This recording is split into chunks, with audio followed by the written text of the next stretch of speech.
Hello, friends. We're back again. It's Joel and Jeremy, and it's In the Weeds, and we have a very special guest now. This is something we very rarely do, and that is have a pre-recorded interview for everyone.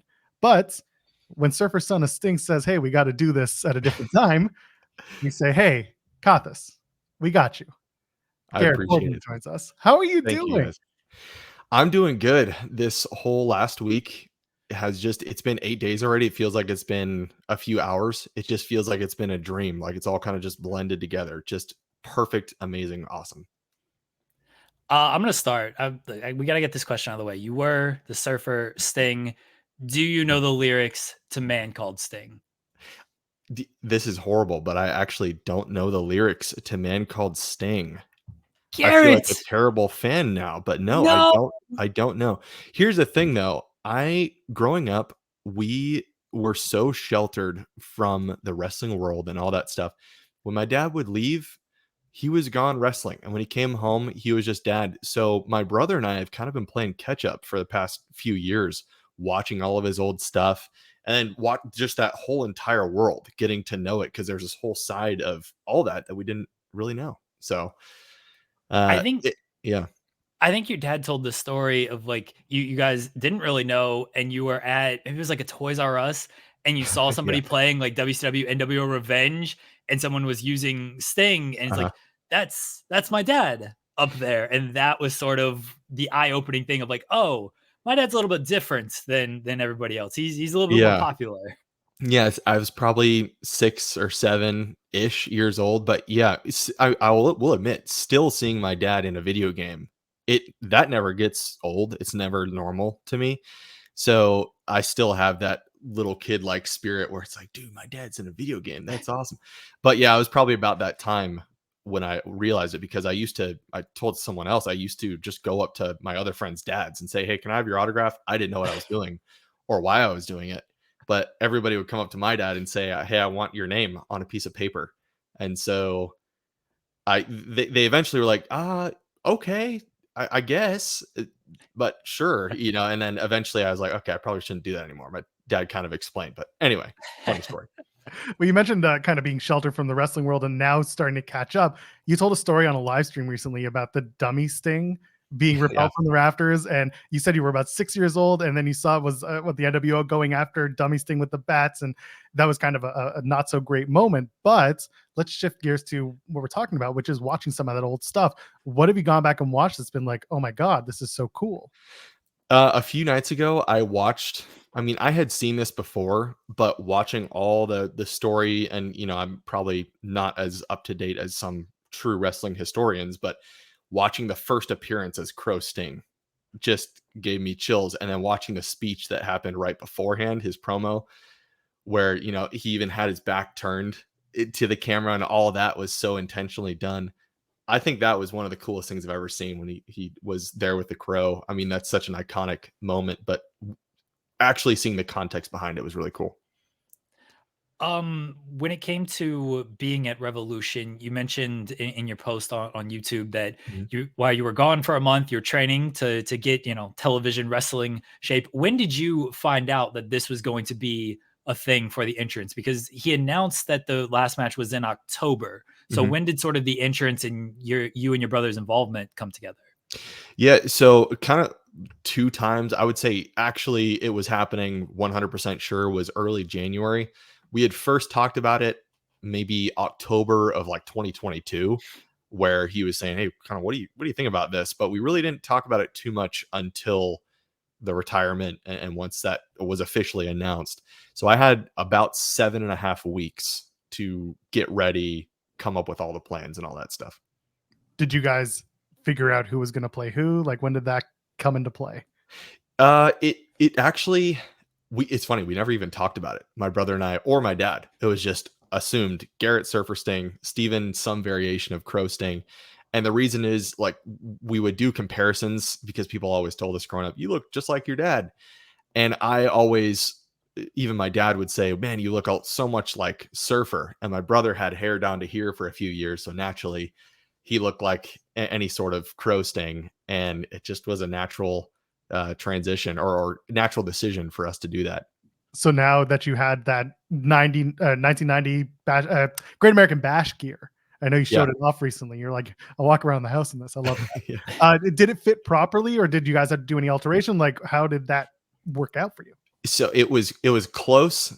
I probably could have dropped like 10 to 15 more pounds. I tried so hard, but we actually put some Velcro on the inside because he had it buttoned. My dad was obviously extremely lean. I wasn't as lean as him, but it actually worked well because I could just, with that one part where I had to rip off the jacket, I didn't have to worry about ripping off any buttons or anything. So the Velcro is good. That was the only alteration we made. Actually, the boots, my calves were a little bit too big. So if you look really close, you can see some tape around. I zipped it up as high as I could, but you saw like a layer of white tape around it. It still looked pretty good though. You start ribbing your dad, just being like, "Hey, guess whose calves are bigger?" When it came to you actually being in the match and doing the stinger splashes and everything, when was that decided upon?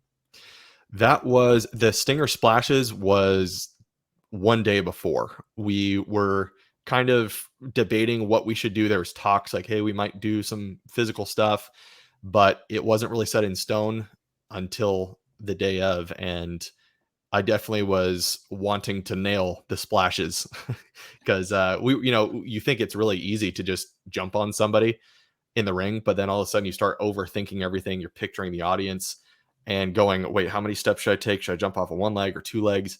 And so I did mess up during my training or during the little segment that we had at practice. But thankfully, I tried to play it pretty safe in the ring and just land them. And that's all I cared about. My most important wrestling question. Sorry, do you want to follow up with something? Oh, I was gonna praise you for your stinger splashes, both you and your thanks. brother. I was like, those were good. Like, Yeah. they looked good, especially for somebody. Yeah, if you're not used to that footwork and that timing, it can, I imagine, be very difficult. So they were good. Oh, thank you. Yeah, that means a lot. I know Steven got 87 feet of air on He his. got, So oh my god. So I was in the building for this, and the first one he did was insane. I'm like, he needs to take like one more step in and it'll be great because he almost came up a little short and he did that. I was like, oh, but and yours was good. You landed very flush on the Bucks for that one. So I was thank like, you. It did a great job. But yeah, he got so much air. I was worried for him that Yeah. overshooting on the first one when he jumped. Same. So okay, now I had another one, but this is the most important question of the whole entire conversation we're about to have. All right. Are you keeping the blonde hair? Yes. Good. So I'm keeping it. It definitely was a little bit of a shock to my wife, Caitlin. She came home and she was like, whoa, this is so, because I have black hair. And so this is literally the opposite of that. But pretty quickly, I think both of us are like, this actually it's not bad. And it's the one time in my life I'm going to do it. So I might as well keep it. I put in this much work. So Well, you got the second biggest pop of the night because when you came out, people thought it was you, or people thought it was your dad. And you come out and I'm like, I don't think he's gonna change everything, in like 4 days and go back to the blonde hair. But yeah, people thought like it was definitely your dad, like, oh, he's coming back as Surfer's thing. So you got the second biggest pop of the night behind your dad. Yeah, it was cool. I had one split second where I was just going, whoa, this is crazy. And then, I mean, instantly I was like, no, they totally think I'm my dad right now. And then once he came out, it was like, oh my gosh, like all three. So it was pretty funny. So, all right, you want to ask a wrestling question, or can we ask about? Yes, no. I gotta ask at least one more wrestling question. Yeah, I know I sent you in the email. I'm a huge fan of your dad. I try not to be like a mark on the show.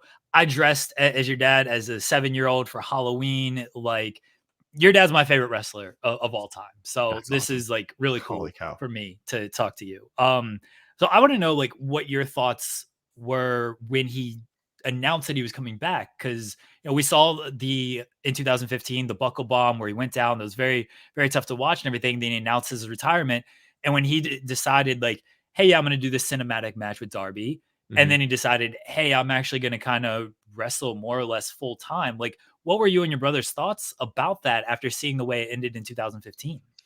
I think both of us were really excited for him because he knew he just had more in the tank. There was more that he wanted to do, and I think everything that he did in his whole run at AEW was exactly the kind of stuff that he's been wanting to do.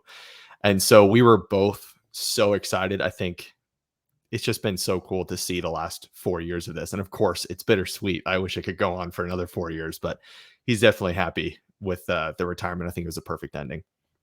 How many people have asked you if you and your brother are going to be in the AEW tag team tournament? Definitely a lot. It's a fair question though. I mean, we're wrestlers' kids, and so I mean, yeah, it doesn't get old. It's not like I'm annoyed with the question. I'd be curious too, you know. Well, you went the other way around. You married a wrestler. Yeah, exactly. Like Yeah. what was that? Like again, you did it the opposite way. Normally it's either wrestler meets wrestler meets non-wrestler. Mhm. You met a wrestler and you married her. And what's like I mean, I don't want you to tell me the whole love story, although we do love love, but like what was 7 years ago. Yeah. go ahead. I got Yeah, so she wasn't a wrestler when I met her. She married into like the wrestling world through my dad, basically, and then got started at AEW 3 years ago now, just working there as a job, and then very quickly just saw how awesome it is and got an interest for it, and then started training for it within just a couple months. So she's been wrestling for about 3 years now, or 2.5 years or so is when she started wrestling. But yeah, it's a full part of her life now. She's great at it. That's awesome. Like, kind of last one on the wrestling front before we move on. Your dad did a lot of crazy stuff in Yeah. AEW. He would do some crazy stuff in WCW and everything, but like almost new extremes in AEW. Did he fill you guys in on that, or was it just watch and you kind of know? Yeah, that's pretty much what it is. He I saw, you know, the ladder jump from a few months ago from the middle of the ring. I saw that on Instagram, and it was like, Dad, that is insane. I called him after, but as he's been going and doing more and more crazy stuff, we try and tune in anytime. The rappel, we obviously had to see live. We knew that was coming, so I would not miss that for the world. But yeah, so many of the things, that the jumps off the railing or whatever, I didn't see it until later that night because he's just so low key about it. I love that when the stories are being told, everyone thinks these are just like Darby's ideas, that Darby is like pitching all of this stuff. And everybody's Uh, like, no, Sting is the one who's like, yeah, that balcony up there. Yeah, I'm going to jump. I'm going yeah, to jump from there. Cool. Like, it's amazing to me. yeah, yeah. He really is just, he goes full send in everything he does. It's always, yeah, I think I could do that, or yeah, I want to do that, and everyone's like, dude, you're a madman. Okay, I want to shift focus. I want to talk about the real thing. I want to talk about video editing. I want to talk about the love for gaming. You've Okay. been you've Yeah. started recently streaming Destiny gaming, but or like playing Destiny. But like, Yeah. what got you into video editing and putting together any sort of gaming content? Yeah, so I've been playing Destiny since 2014, since the alpha of the first game. I played all the Halos beforehand, and Destiny, I'd just become pretty well versed in how to do it. And one of my hobbies or fun things that I do is just getting my friends to play it and teaching them, because they're like, "This is way too overwhelming. I'll never be able to learn." And so I try and teach them how to play. And it was actually my brother-in-law had said, "Dude, have you ever thought about just making videos on this? Like, this has been so helpful just to have you show me what to do." And I had kind of in the back of my head wanted to pursue YouTube in a way. I just didn't know what to do. And so I just thought, wow, that's a pretty good idea. And I got to give big thanks to my wife, who pretty much pushed me to do it. She's like, if you're going to play video games, if you're going to teach people, why don't you just try and pursue a career in it and do it? And so about 2 years ago, I got all the equipment. She's totally supported me with all that. And just uploaded a first like teaching video, and that was it. And I had so much fun with it. All of a sudden I started to get so many ideas of different things that I wanted to do. I wanted to cover every part of the game. But at that time, I just wanted to stick to Destiny, even though I love playing other games. I just felt like, I'm going to fail as a creator if I branch out at all. People don't like variety streamers, variety YouTubers, which isn't entirely true. But I have stuck to just Destiny 2 for about 2 years now.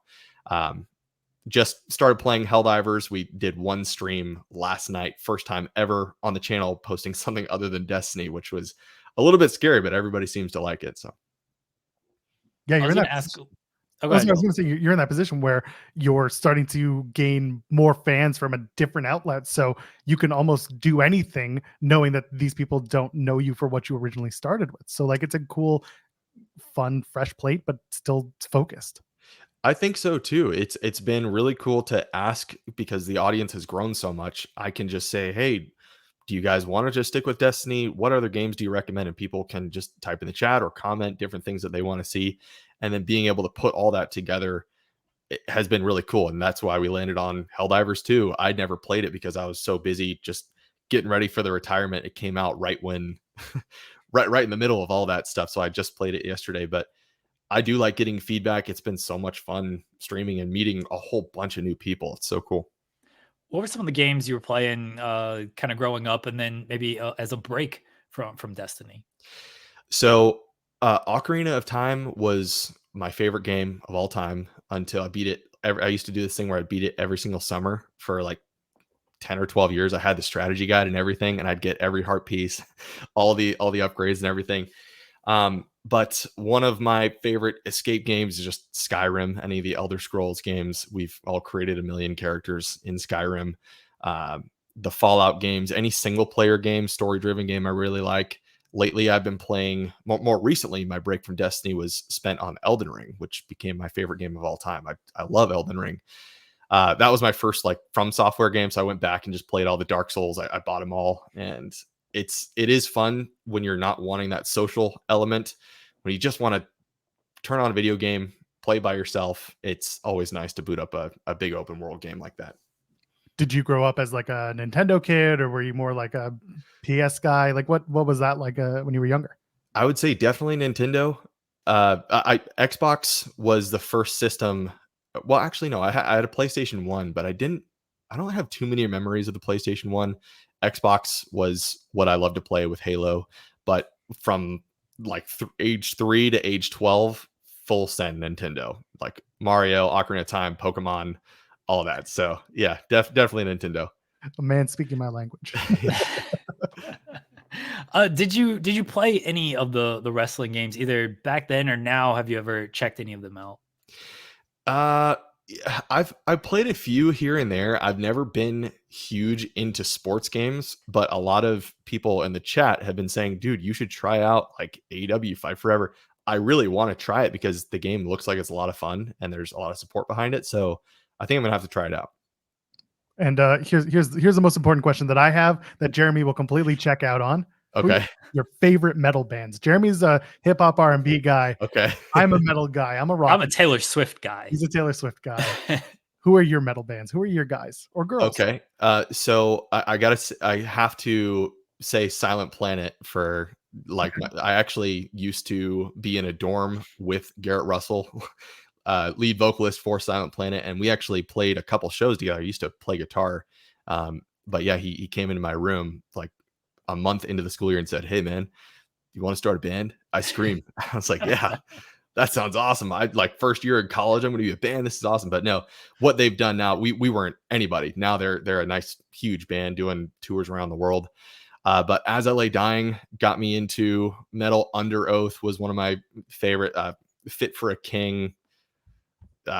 It's hard to pick a favorite, but like most influential would probably be like As I Lay Dying or Under Oath. Under Oath is like the gateway metal band for everybody, and I started listening to them in 9th grade. That's hilarious. For me, I was a thrash metal guy, and then I kind of get into like Swedish death metal, and so I've got a big mix of weird stuff in there. So I appreciate that very much. That's awesome. Jeremy, I'm going to ask a question up your alley, Joel. Since Garrett mentioned he played guitar, what kind of guitar did you play? So I have a Gibson SG. I have a Telecaster, and then a right back there. You can't really see it, but it's a Takamine acoustic guitar. That was my first guitar I got in 8th grade. I love it. Okay, we play a game here. We play a game. It's called Partner, Promo, or Punch in the Face. You're not a wrestler per se, but you were just a wrestling guy on a wrestling show dressed as a wrestler. So this is the game. I give you 3 names. These 3 names are going to correspond to you picking which one you want to partner with in a tag team match, which one you want to have a promo with in the ring, go on the microphone, cut a promo, so on and so forth, and which one you want to punch in the face, have a one-on-one singles match. Here's the problem. I'm picking 3 generations of your dad. Okay. You get to pick which one you want, a partner promo or punch in the face. So we're gonna go Joker Sting from TNA. We're gonna pick Surfer Sting, of course, and we'll do the Crow Sting because everyone loves Crow Sting. So partner promo, punch in the face. Sting. Okay. That's okay. So I'm gonna say punch in the face. Surprisingly, Crow Sting. Here's the reason. I thought that he was actually a bad guy when he changed from the blonde hair. I remember asking him like, why is your hair turning dark? And then everyone was confused about him. So I thought he was actually a bad guy. So maybe a lame answer, but at the time I definitely wanted to punch him in the face. Promo. Okay. It's punch in the face, promo. Third one. Tag team, basically. Tag team. Okay. Oh, okay. These are tough. A promo with Joker Sting, just because Joker Sting is so charismatic and hilarious. So I would say that. And then promo with Surfer Sting, who actually does have some great promos, which I did watch just pretty recently, and they were great. He's just so electric. Love the I like idea. that game. That's a fun game. Thank you. I like the idea of you as your dad cosplaying with your dad as a tag team. Yeah. I guess Steven, you do it. You gotta get the lyrics to Man Called Sting though. I Garrett. know. I know I've heard it. It's just, yeah. Oh, he does this. I'm ashamed. He does that. I'm ashamed that I don't know it. Oh, he does this. He does that. Is the greatest opening to anything. Big as a bull, quick as a cat. Man Called Sting. Oh, that's my I'm watching it immediately after this interview. We're so good. We'll test you so on it good. another time. I'm sure. Yeah. A pop quiz next time. That's right. Listen, before I ask if I can borrow your 4090, can you please just tell people where they can find you and what you got going on? Oh man, awesome. Yeah. So my we'll go in order. YouTube is just Kothas Gaming, youtube.com @Kothas Gaming, Twitch @Kothas KOTHAS. Instagram and Twitter are both just Garrett_Borden, just my first and last name. And I think that is it. But yeah, I appreciate it. Any shout outs or support means the world. So thank you. Thank you so much for doing this today, Garrett. We really appreciate it. Yeah, I'm glad. Thanks for working with me. I'm not unfortunately quite ready for the live stuff, but it was nice just talking to you guys, and it was great.